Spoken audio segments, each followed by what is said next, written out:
more concise. In the wrong context, hard work can feel like smart work. Ladies and gentlemen, Kevin Hall.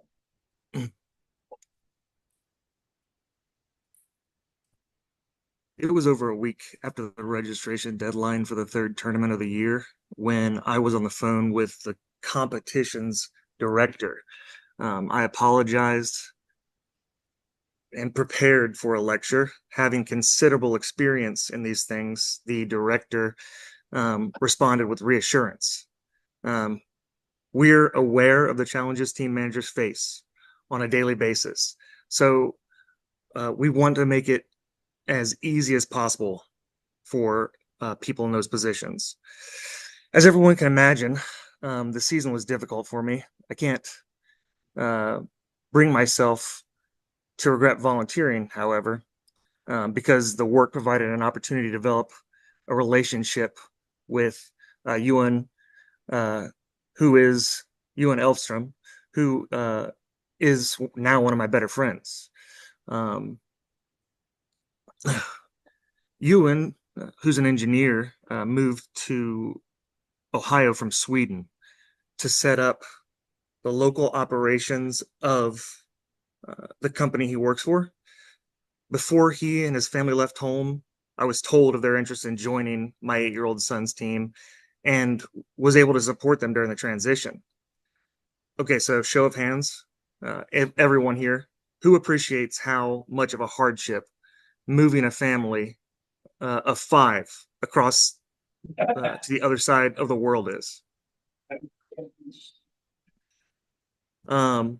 So joke's on you guys, I really can't see much. All right. But why is it difficult? Can anybody elaborate for me, please? They had a bad realtor. Wow. It is surprisingly that was surprisingly accurate, or at least appropriate. I heard bad realtor. I couldn't hear a lot of the comments from the audience. I will say that language barrier was the first thing that came up for me. However, since then, I've come to find out that what seems to me to be the most significant hardship of transplanting a family into a radically different culture is the absence of access to the informal networks necessary to understand the nuances of their home in a meaningful way, the new home.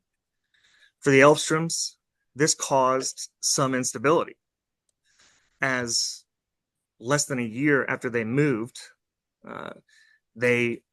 again because the first place they picked just was not right for their family.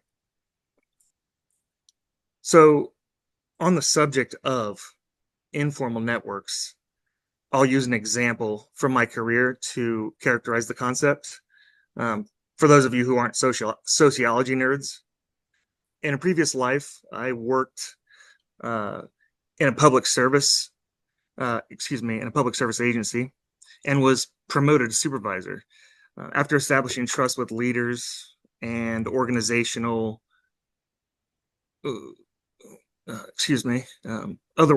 personnel, and providing evidence that I was competent in the work, I was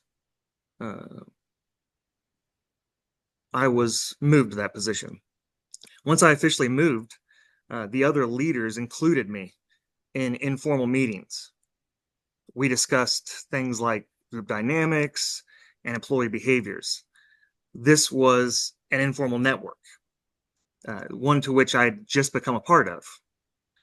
Gaining access to that in-group, as most would call it, provided me with context in the organization. Suddenly, I had a new perspective that allowed me to draw conclusions about the motivations behind behaviors. I also had knowledge of the risks and opportunities that empowered me to represent the agency in a manner that the director expected.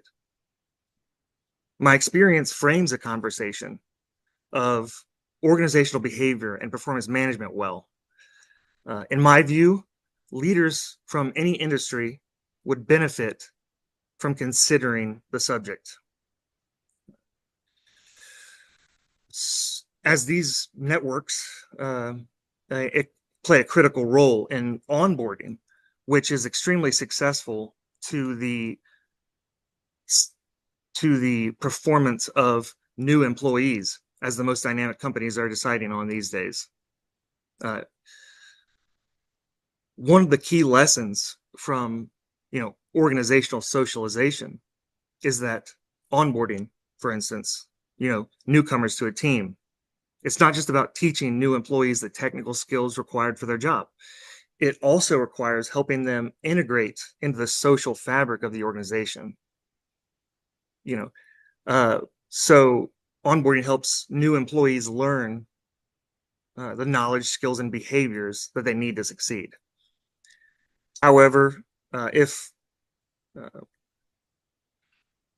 newcomers are excluded from informal networks, they might struggle to gain trust and support from their peers, which can hinder their adjustment and overall performance. So the importance of informal networks is basically seen with traditional onboarding processes, right? Which often focus on indoctrinating new employees into the organizational culture, which can lead to a suppression of identities, and it can cause them to only have access to the explicit or the explicit language and details shared throughout the organization.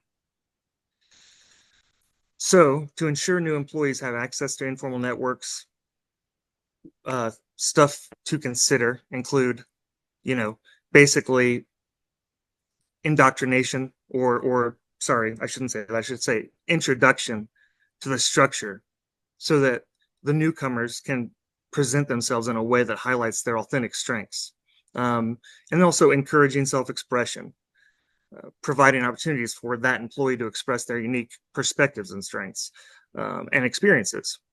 Promoting authentic interactions, so creating an environment where employees feel comfortable being themselves, and integrating personal strengths into job roles, sharing details and details about the goals, long-term and short-term, of the company.